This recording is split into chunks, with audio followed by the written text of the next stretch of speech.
कुलदीप अपनी गर्भवती पत्नी विनीता को लेकर आया था। कुलदीप को इस बात की भनक भी नहीं थी कि इस गांव में एक ऐसा श्राप है जो उसके होने वाले बच्चे को खतरे में डाल सकता है। कुलदीप ने बेटानगंज में एक नया घर ले लिया था और उसकी पत्नी विनीता 8 महीने की गर्भवती थी। एक दिन जब कुलदीप बाजार से सब्जी खरीद रहा था, उसी समय एक सब्जी वाला कुलदीप से बोला, जी आपको कभी देखा नहीं आ जाता, सिर्फ सुना है। आपका नाम क्या है? जी मेरा नाम कुलदीप है, मैं इस गांव में नया हूँ। क्या मैं जान सकता हूँ कि आपने मेरे बारे में क्या सुना है? यही कि कोई गांव में आया है अपनी गर्भवती पत्नी को लेकर। दरअसल मैं भी इस गांव का नहीं हूँ, और सिर्फ मैं ही नहीं, इस गांव के सारे आदमी बाहर गांव से यहाँ आते हैं और यहाँ की लड़की से शादी करते हैं। क्या मैं जान सकता हूँ कि ऐसा क्यों? नहीं नहीं, जाने दो। लो तुम्हारी भिंडी, अब तुम घर जाओ। ईश्वर करे कि तुम्हारी पत्नी को लड़की हो। कुलदीप को सब्जी वाले की बात कुछ खटकती है, मगर वो उसकी बात को अनसुना करके अपने घर चला गया। थोड़े ही हफ्तों बाद विनीता ने एक लड़के को जन्म दिया और उसका नाम कार्तिक रखा। मगर जैसे ही कुलदीप विनीता से मिलने आता है तो वो देखता है कि विनीता कार्तिक को देखकर रो रही है। ये देखकर कुलदीप विनीता से पूछने लगता है, क्या हुआ? तुम इतना रो क्यों रही हो कार्तिक को देखकर? ये तो खुशी का समय है, हमें एक लड़का हुआ है। चुप रहो, सब तुम्हारी वजह से हुआ है। मेरा कार्तिक सिर्फ 9 दिन ही जिएगा, मेरा बेटा। क्या हुआ? ऐसा क्यों कह रही हो? मुझे इस गांव की औरतों ने बताया कि जो लड़का इस गांव में पैदा होता है वो 9 दिन बाद गायब हो जाता है। ये इस गांव का श्राप है। इसीलिए इस गांव में जितने भी आदमी हैं वो सब बाहर के गांव से आए हैं और यहाँ उनकी संख्या भी बहुत कम है। क्या? कुलदीप सोच में पड़ गया और विनीता को आश्वासन देता है, विनीता मेरी पत्नी, तुम बिल्कुल चिंता मत करना, मैं कार्तिक को कुछ नहीं होने दूंगा। ये कहकर कुलदीप बाजार की ओर भागता है और उस सब्जी वाले के पास जाता है और उससे कहता है,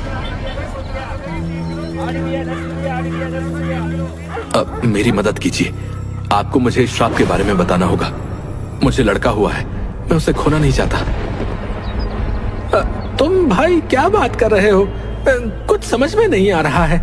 कुछ सब्जियां चाहिए तो बोलो, ये श्राप वगैरह की कहानी मैं यहाँ नहीं बेचता हूँ। देखो, तुम्हें मेरी मदद करनी होगी। तुम्हारा नाम क्या है? मेरा नाम गुलशन है।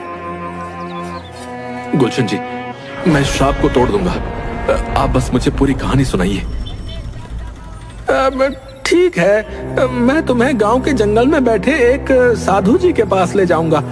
उन्हें मैं जानता हूँ, अगर मैं कहूँगा तो वो जरूर तुम्हारी मदद करेंगे। चलो। गुलशन अपनी सब्जी का ठेला धक्का देकर बंद कर देता है और कुलदीप को जंगल की ओर ले जाता है, जहाँ साधु अपनी साधना में लगे हुए थे। जैसे ही गुलशन और कुलदीप साधु के पास पहुँचते हैं, साधु अपनी आंखें खोल लेते हैं। आओ गुलशन, आज तुम्हारा यहाँ कैसे आना हुआ?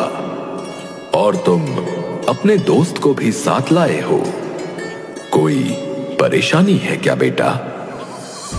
साधु जी, ये मेरा दोस्त है। ये इस गांव में अपनी गर्भवती पत्नी को लेकर आया था, बिना इस गांव को जाने, और अब इसकी पत्नी ने एक लड़के को जन्म दिया है। साधु महाराज, मुझे इस श्राप के बारे में जानना है। मैं अपने बेटे को बचाना चाहता हूँ। उसे पैदा हुए अभी सिर्फ 1 दिन हुआ है, मगर मैं उसके लिए कुछ भी कर सकता हूँ। मैं इस श्राप को तोड़ कर रहूंगा, मगर इससे पहले मुझे इस श्राप के बारे में जानना होगा। मैं तुम्हारा दुख समझता हूं बेटा। आओ मेरे सामने बैठो, मैं तुम्हें उस मां की कहानी सुनाता हूं जिसकी पीड़ा ने इस गांव को ऐसा श्राप दिया। कई साल पहले एक गर्भवती औरत बेटानगंज में आई थी। उसका पति तब गुजर गया था जब वो 8 महीने की गर्भवती थी। उसने बेटानगंज आकर अपना घर बसाया, इस उम्मीद में कि अगर कोई मुश्किल उस पर आएगी तो बेटानगंज वासी उसकी मदद करेंगे। उसके पति के बचे हुए थोड़े बहुत पैसों से वो हर दिन कुछ खाने के लिए लाकर गुजर बसर करती थी। एक दिन जब वो बाजार में सब्जियां खरीदने के लिए जा रही थी, तभी उसे रास्ते में गांव का मुखिया मिलता है और उससे कहता है, अरे आप कहाँ ऐसी हालत में बाजार जा रही हैं? आपका पति कहाँ है? मदद नहीं करता क्या? जी, मेरे पति का तो देहांत हो गया है, मैं अकेली ही रहती हूँ। ओह, मुझे माफ कर दीजिए देवी। अगर आपको किसी भी चीज की आवश्यकता हो तो बेझिझक आकर मांग लेना। आखिर मैं इस गांव का मुखिया जो ठहरा। जी बिल्कुल मुखिया जी। चलिए मैं चलता हूँ, मुझे आज एक घर का मुआयना करने जाना है। अच्छा लगे तो कब्जा कर लूंगा। क्या? मैं सिर्फ मजाक कर रहा हूँ देवी जी। चलिए मैं चलता हूँ। गांव का मुखिया लालची और धोखेबाज था, और वो मुखिया कम बाहुबली ज्यादा था। मुखिया उस औरत के घर की ओर चला जाता है और उसके घर को देखकर उसके मन में लालच उठता है। वो उस घर पर अवैध रूप से कब्जा कर लेता है। थोड़ी देर बाद जब वो औरत सब्जियां लेकर घर पहुंचती है तो देखती है कि दरवाजे पर पहले से ही 2 चप्पलें रखी हुई हैं। वो घर के अंदर जाती है और मुखिया को वहां देखकर कहती है, मैं कुछ समझी नहीं, आप लोग यहाँ क्या कर रहे हैं? ये सवाल तो मुझे आपसे पूछना चाहिए कि आप यहाँ क्या कर रही हैं? ये मेरा घर है जिसे मेरे पति ने अपने देहांत से पहले मेरे लिए खरीदा था। कब खरीदा था? ये घर मेरा है और मैं यहाँ पिछले 3 साल से रह रहा हूँ। ये लीजिए, मेरे पास तो कागज भी हैं। मुखिया ने झूठे कागज बनाकर उस औरत को दिखा दिए और उस औरत के घर के कागजों को फाड़कर फेंक दिया। वो औरत सब समझ गई और उसने मुखिया से कहा, ये गलत है, आप मेरे साथ ऐसा नहीं कर सकते। मैं कहाँ जाऊंगी इस हालत में? मैं आपसे हाथ जोड़कर विनती करती हूँ, कृपया मेरे साथ ऐसा न कीजिए। मेरे पास जाने के लिए कोई जगह नहीं है, मैं कहाँ जाऊंगी? अरे कहीं भी जाओ, मुझे क्या है? बस मेरे घर से बाहर निकल जाओ अभी के अभी। उस औरत को अपने ही घर से बेदखल कर दिया गया। फिर उसका वो दिन भी आया जब वो औरत बच्चे को जन्म देने वाली थी। उसने एक बेटे को जन्म दिया। 2 दिन वो एक तबेले में रही, मगर खाना ना होने के कारण उसकी हालत और भी बिगड़ गई। वो पूरे गांव से खाने की भीख मांगती रही, मगर गांव वाले उसे सिर्फ रूखा सूखा और बचा हुआ खाना ही देते। उसके बेटे को जन्म लिए हुए 8 दिन हो चुके थे और वो काफी बीमार हो चुका था। मेरे बेटे, तुम्हारी तबीयत बहुत खराब है। तुम्हारी माँ है ना तुम्हारे साथ, जरा भी चिंता मत करो। तुम सिर्फ 8 दिन पहले पैदा हुए हो, मगर तुम्हारे लिए मैं कुछ भी कर सकती हूँ। उसने सबसे खाना मांगा, पैसों की भीख मांगी, मगर बेतानगंज के गांव वालों ने उसकी जरा भी मदद नहीं की और 9वें दिन उसके बच्चे की मृत्यु हो गई।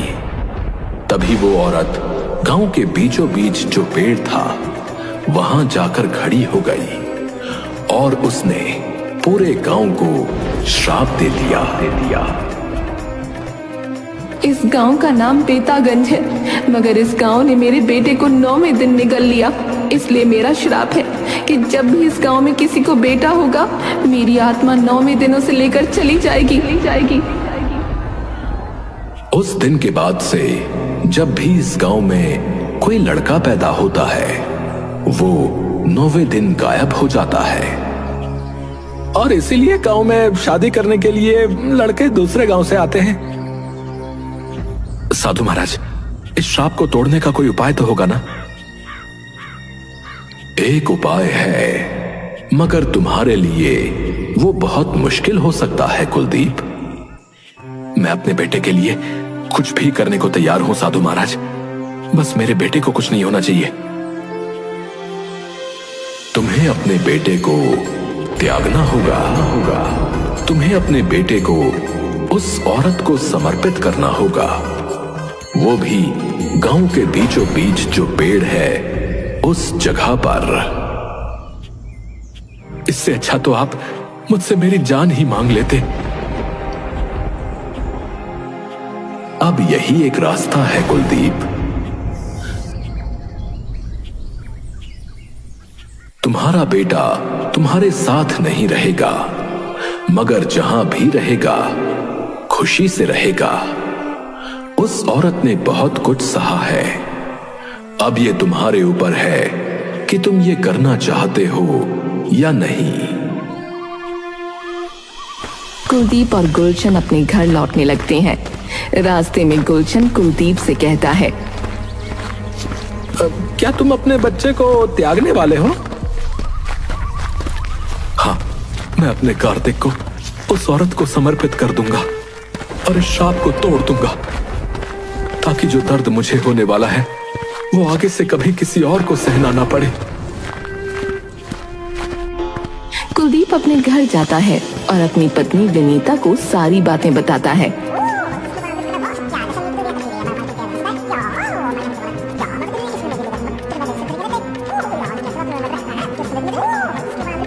जिसे सुनकर विनीता चीख उठती है, नहीं, मैं ऐसा कभी नहीं होने दूंगी। तुम मेरे बेटे को मुझसे दूर नहीं ले जा सकते।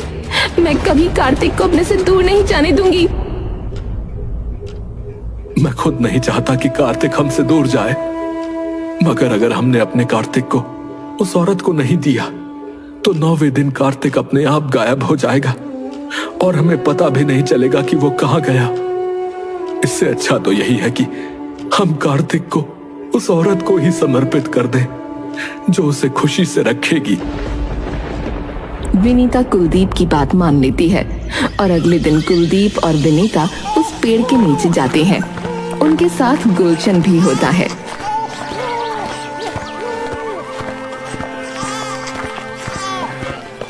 कुलदीप कार्तिक को पेड़ के नीचे रख देता है और कहता है,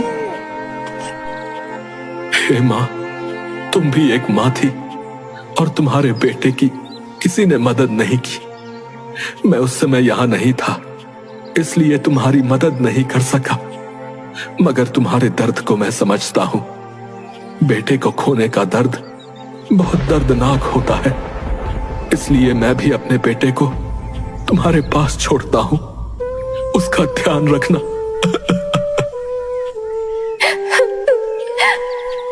पेड़ के नीचे एक तेज रोशनी आती है और कार्तिक वहां से गायब हो जाता है। मेरा बेटा, मेरा बेटा, खुश रहना मेरे बेटे, खुश रहना। गुलशन की आंखों में भी आंसू आ जाते हैं। थोड़ी देर बाद विनीता और कुलदीप अपने घर लौटने लगते हैं। उनके साथ साथ गुलशन भी कुलदीप के घर पहुंचता है।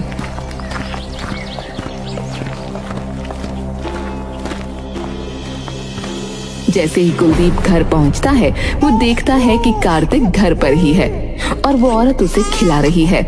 वो औरत कुलदीप को देखकर कहती है, बच्चे को खो देने का दर्द मैं समझती हूँ और तुमने मेरे लिए अपने बेटे को त्याग दिया। मैंने ये श्राप इस गांव को दिया था क्योंकि यहाँ कोई अच्छा इंसान नहीं था जो जरूरतमंद की मदद करे, मगर आज मैंने तुम्हें इस गांव में पा लिया।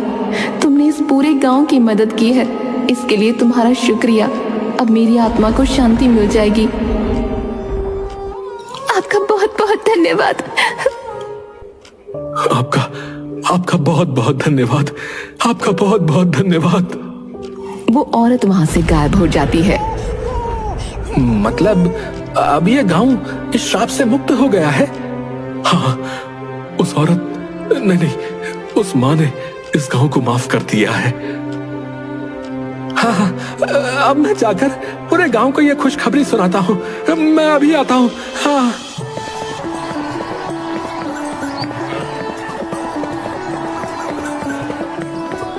गुलशन जाकर पूरे गांव को बताने लगता है कि गांव अब श्राप से मुक्त हो गया है।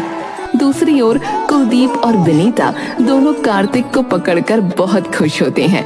कहते हैं ना, अंत भला तो सब भला।